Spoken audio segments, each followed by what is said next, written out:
మొత్తానికైతే మనం అనుకున్నదే జరిగింది. కార్తీక్ బాబు అయితే జోష్న చేతుల్లో కీలు బొమ్మగా మారాడు. ఆ కీలు బొమ్మ అనేది ఎలా ఉంటుందో మీ అందరికి తెలిసిన విషయమే. ఇలా తిప్పితే ఇలా ఉంటుంది, అలా తిప్పితే అలా ఉంటుంది, ఎలా తిప్పితే అలా అవుతుంది. దాన్నే కీలు బొమ్మ అంటారు. ఎందుకంటే మనకు అగ్రిమెంట్ పేపర్లో రాసిండేది ఒక్క పేజీ మాత్రమే రాసిందంట. ఇంకా దాదాపు 10 పేజీలు ఉన్నాయి, 20 పేజీలు ఉన్నాయో అది డైరెక్టర్ గారికి తెలియాలి. ఎందుకంటే ఎప్పుడు స్టోరీ కావాలనుకుంటే అప్పుడు అగ్రిమెంట్ రాసుకుంటా ఉంటారు. మీకు అందరికి తెలిసిన విషయం ఏమంటే మన కార్తీక దీపంలో ఎలా ఉంటుందంటే ఎప్పుడెప్పుడో పెట్టుకో ఉంటారు. ఒక్కొక్క వారం ఒక్కొక్కటి తీస్తూ ఉంటారు. అంటే ఒక అక్షయ పాత్రలాగా ఇటు నుంచి తీస్తూ ఉంటారు. అవన్నీ మనకు తెలిసిందే కదా. ఇక్కడ పారు గారు ఒక మాట అన్నారు, అక్కడ కార్తీక్ డబ్బులు పెట్టి కొనేసి ఉంటారు, దాన్ని కూడా అవార్డును కూడా కొనేసి ఉంటారు. అంటే మన దశరథ్ గారు మాత్రం బాగా ఇచ్చారు, అసలు ఇచ్చి పడేశారు.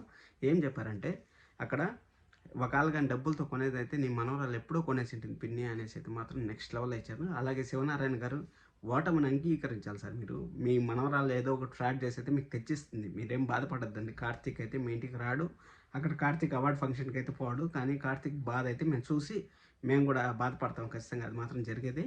కానీ ఇక్కడ అగ్రిమెంట్లో ఏం రాసిందనేసి ఈరోజు అయితే క్లియర్గా మనకైతే వినిపించారు. మొత్తం అంటే నువ్వు నా బానిస, నువ్వు ఆఫీస్ అయితే ఆఫీస్లో నాకు మేనేజర్గా ఉండాలి, అలాగే నువ్వు నాకు వర్కర్గా ఉండాలి, నువ్వు నాకు భార్యగా ఉండాలి, భర్తగా ఉండాలని ఒక మాట తప్పించి మిగిలినటువన్నీ అయితే చెప్పేసింది. నెక్స్ట్ పేజ్లో అది కూడా రాసే ఛాన్స్ ఉంది. ఇంకా ఏమవుతుందంటే జోష్న అలాగే కార్తీక్ బాబు ఇద్దరు దగ్గర అవుతారు, క్లోజ్ అవుతారు. అంటే ఇప్పుడు అగ్రిమెంట్ దీపక్ చెప్పడు, దీపక్ చెప్పకుండా అగ్రిమెంట్ అక్కడ క్లోజ్ అవుతారు. క్లోజ్ అయిన తర్వాత మన దీపక్ కార్తీక్ బాబుని అపార్థం చేసుకునే స్టార్ట్ అవుతుంది. ఎందుకంటే మరదలతో చనువుగా ఉండడు అనేసి అపార్థం చేసుకునేది స్టార్ట్ అవుతుంది. అపార్థం చేసుకున్నప్పుడు కార్తీక్ బాబు ఖచ్చితంగా ఇంట్లో వాళ్ళు కూడా చెడ్డగా తయారవుతారు. చెడ్డగా తయారైనప్పుడు మన మన అనసూయ గారు అయితే దీపక్ నిజం చెప్పాలి. నిజం చెప్పినప్పుడు మళ్ళీ మన కార్తీక్ బాబు దీపాకి నిజం చెప్పిన తర్వాత సీరియల్ అయితే ముందుకు చేరుతుంది. ఇది అప్కమింగ్ ఎపిసోడ్, అంటే 1 నెల అవ్వచ్చు, 2 నెలలు అవ్వచ్చు, ఇవన్నీ అవ్వచ్చు. ఇది జరిగిండేది అగ్రిమెంట్ ప్రకారం అయితే.